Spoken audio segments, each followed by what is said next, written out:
বিসমিল্লাহির রহমানির রহিম। প্রিয় ছাত্রীরা, আমরা আজকে মোগল সম্রাট হুমায়ুনের রাজত্বকালটা পড়ব। এর আগে আমরা পড়েছিলাম শের শাহের রাজত্বকাল।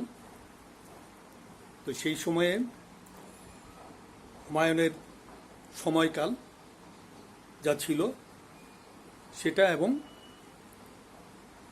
পরবর্তীতে হুমায়ুন যে সময় পর্যন্ত রাজত্ব করেছিলেন তার একটা সংক্ষিপ্ত বর্ণনা দেওয়ার চেষ্টা করব। আশা করি সবাই ভালো আছো এবং ঘরেই আছো। মুঘল সম্রাট বাবরের জ্যেষ্ঠ পুত্র হুমায়ুন। বাবরের মৃত্যুর পর হুমায়ুন 1530 খ্রিস্টাব্দে সিংহাসনে আরোহণ করেন। আমরা ইতিহাসে যতটুকু জানি, হুমায়ুনের আরও 3 ভাই ছিল। সিংহাসন আরোহণের সাথে সাথেই হুমায়ুন প্রত্যেক ভাইকে ভারতবর্ষের বিভিন্ন প্রদেশে, আফগানিস্তান সহ যে সমস্ত রাজ্য মুঘল সাম্রাজ্যের আওতাভুক্ত ছিল তাদেরকে দায়িত্ব দিয়েছিলেন এক একটি অঞ্চলের প্রশাসক হিসাবে। সেই হিসাব অনুযায়ী আমরা এখানে দেখি কামরানকে কাবুল ও কান্দাহারে, আসকারিকে সম্বলে, হিন্দাল ও আলোয়ার এবং মেয়াটের দায়িত্ব দেওয়া হয়।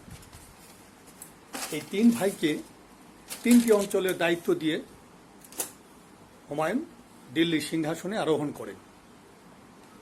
প্রথমেই বলে রাখি,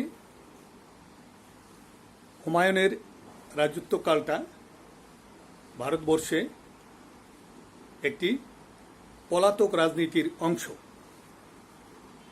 মুঘল সম্রাট বাবর সিংহাসনে আরোহণের পর তার দক্ষতা, যোগ্যতা বলে ভারতবর্ষে যে ভিত্তি স্থাপন করেছিল তা হুমায়ুনের আমলে এসে এর ব্যাঘাত ঘটে। ভাইদের আভ্যন্তরীণ কোন্দল, আমির উমরাদের অসহযোগিতা, তদুপরি রাজপুত এবং অন্যান্য অঙ্গরাজ্যের প্রাদেশিক শাসনকর্তাদের অসহযোগিতার জন্য তিনি পরিপূর্ণভাবে সিংহাসনে বসে শান্তিতে থাকতে পারেননি। একথা বলা যায়, হুমায়ুন 2টি পর্যায়ে দিল্লির সিংহাসন অধিষ্ঠিত ছিলেন। প্রথম পর্যায়টা ছিল 1530 থেকে 40 খ্রিস্টাব্দ পর্যন্ত এবং দ্বিতীয়টি ছিল 1555 থেকে 56 খ্রিস্টাব্দ পর্যন্ত। হুমায়ুনের মধ্যখানে 40 থেকে 55 এই 15টি বছর ভারতের সিংহাসনচ্যুত ছিলেন। কেন ছিলেন তার বিস্তারিত বর্ণনা তোমরা বইতে পাবে। আমি তোমাদের সহজে বোঝার জন্য বলে দিচ্ছি। ভাইদের অসহযোগিতার জন্য, প্রাদেশিক শাসনকর্তাদের অসহযোগিতার জন্য 1540 খ্রিস্টাব্দে শের শাহের সাথে এক যুদ্ধে পরাজিত হয়ে তিনি সিংহাসনচ্যুত হন। কার সাথে? শের শাহের সাথে। শের শাহের কাহিনীটা আমরা আগে বলেছি যে ভারতবর্ষে মোগল সাম্রাজ্যের সময়কালে 15টি বছর এই সুর বংশীয় শাসক শের শাহ কেড়ে নিয়েছিল। তারপরে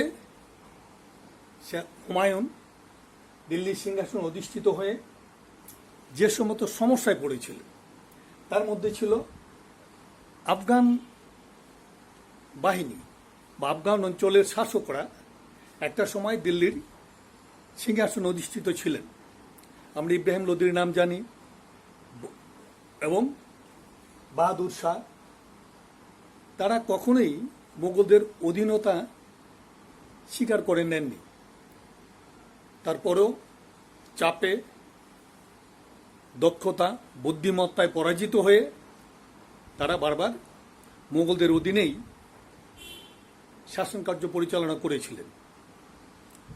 বাবরের সময়কালে হুমায়ুন পিতার সাথে কয়েকটি যুদ্ধে অংশ নিয়েছিলেন এবং এই যুদ্ধে অংশ নেওয়ার ফলে তিনি বাবরের দৃষ্টি আকর্ষণ করেছিলেন। এইভাবে পরবর্তী শাসক ভারতবর্ষের ইতিহাসে, মোগল সাম্রাজ্যের ইতিহাসে হুমায়ুনকে তিনি মনোনয়ন দিয়েছিলেন। পানিপথের যুদ্ধে অংশগ্রহণ করেছিলেন, সেখানে তিনি দক্ষতার পরিচয় দিয়েছিলেন। কনৌজের যুদ্ধে অংশগ্রহণ করেছিলেন, সেখানেও তিনি দক্ষতার পরিচয় দিয়েছিলেন। অন্যান্য ভাইদের তুলনায় হুমায়ুন বাবরের খুব জ্যেষ্ঠ পুত্র বিদায় আদরেরও ছিল বটে। সেই হিসাবে তিনি মৃত্যুর পূর্বে হুমায়ুনকে দিল্লি সিংহাসনের উত্তরাধিকারী নির্বাচন করেন। হুমায়ুন সিংহাসনে আরোহণ করে মূলত কয়েকটি সমস্যার সম্মুখীন হয়েছিলেন। তার মধ্যে এক হলো আফগান বাহিনীর একটি জোট তৈরি হয়েছিল, যারা বিভিন্ন সময়ে রাজ্যের বিভিন্ন অঞ্চলে বিদ্রোহ ঘোষণা করত। দ্বিতীয়টি ছিল শেরশাহের চতুর্ভুজ কেন্দ্রিক অভিযানসমূহ। আর তৃতীয়টি ছিল আশেপাশের বা সীমান্তবর্তী অঞ্চলের রাজন্যবর্গ, যারা কর দিয়ে রাজ্য শাসন করত, তাদের বিদ্রোহ। সময় সুযোগ পেলেই তারা অন্যান্য জোটের সাথে সহযোগিতা করে মোগল সাম্রাজ্যের ভিত্তি নড়বড়ে করার একটা চেষ্টা করতেছিল। সেই হিসাবে হুমায়ুন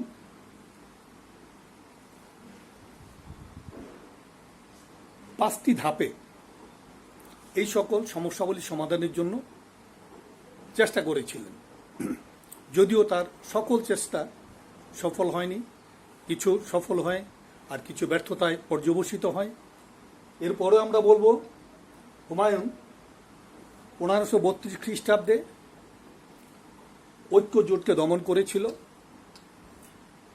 ঠিক একই বছর 1532 খ্রিস্টাব্দে চুনার দুর্গ অবরোধ করে রেখেছিল। 34 খ্রিস্টাব্দে বাহাদুর শাহের বিরুদ্ধে অভিযান পরিচালনা করেন। 1539 খ্রিস্টাব্দে চৌসার যুদ্ধে শের শাহের সাথে পরাজয় বরণ করেন। পরবর্তীতে 40 সালে 40 খ্রিস্টাব্দে কনৌজের যুদ্ধ শের শাহের সাথে যুদ্ধে পরাজিত হয়ে দিল্লি সিংহাসন থেকে বঞ্চিত হন।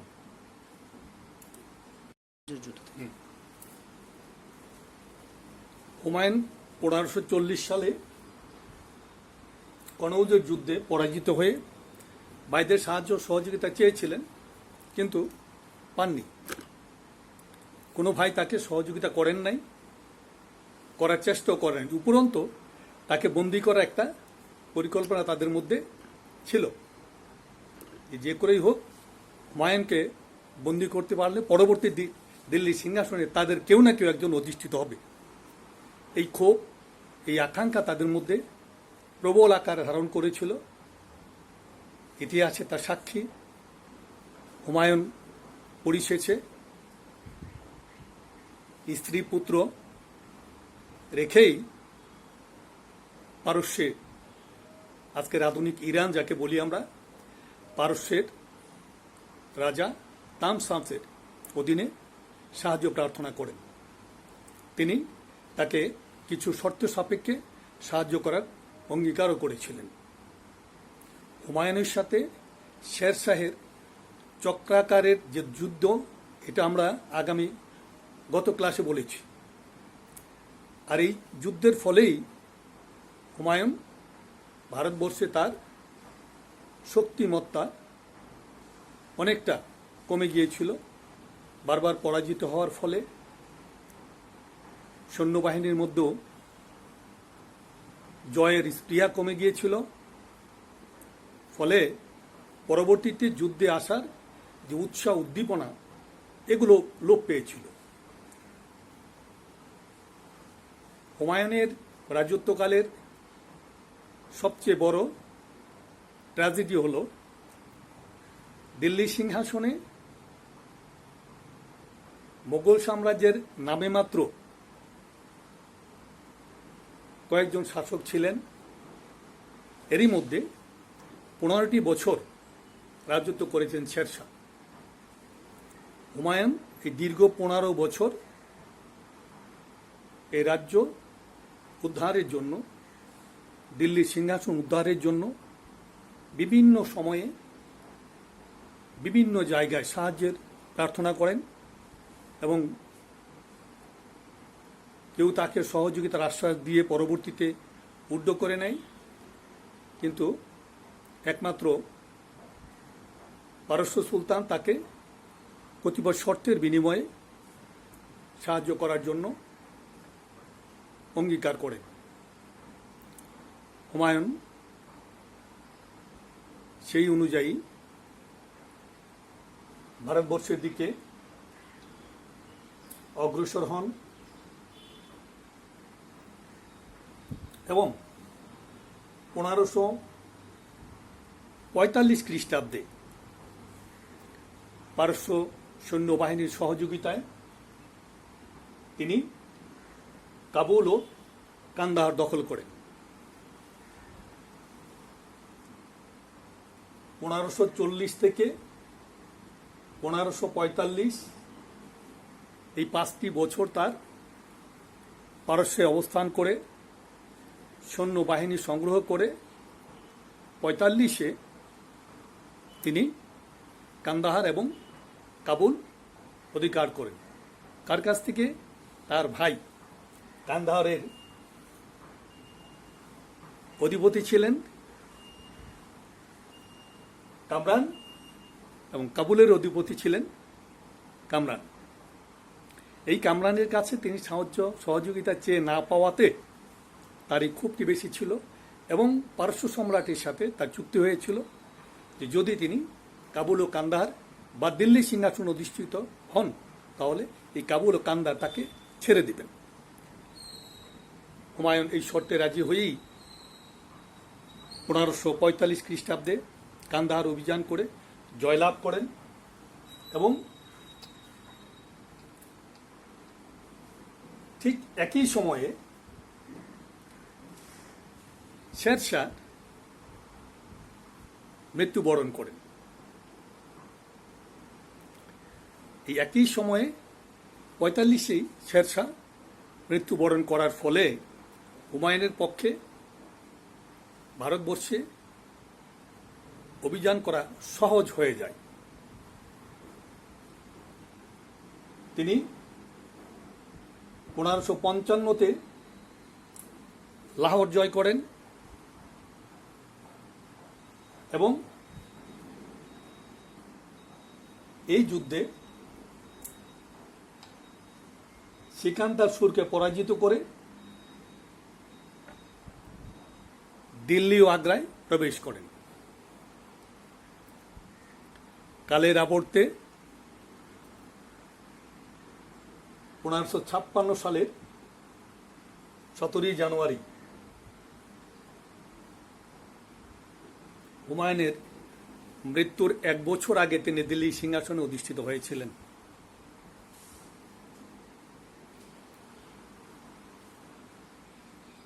হুমায়ুন ভারতবর্ষের একজন শ্রেষ্ঠ শাসকদের মধ্যে অন্যতম। যদি আমরা অল্প কথায় বলি, তোমাদের যেটা প্রয়োজন হয় সম্পূর্ণ কাহিনীটা কি, যে হুমায়ুন দিল্লি সিংহাসনে